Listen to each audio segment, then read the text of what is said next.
Tumsifu Yesu Kristo. Vijana wa Katoliki Makambako, kwa majina naitwa Tony Blair Jemanusi Mwajombe, ni makamu mwenyekiti wa kigango cha Makambako.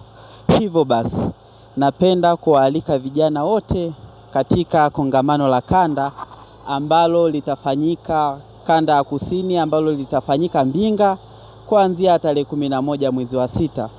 Hivyo basi kama vijana naomba tuweze kushiriki kwa wingi, kwani kushiriki kwetu ndipo kujifunza mengi.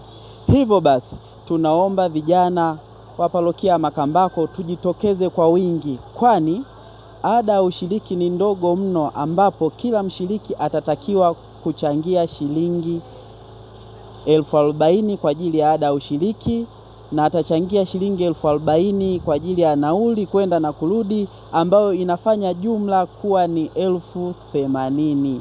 Hivyo kama vijana tunaomba tushiriki kwa wingi. Asanteni sana.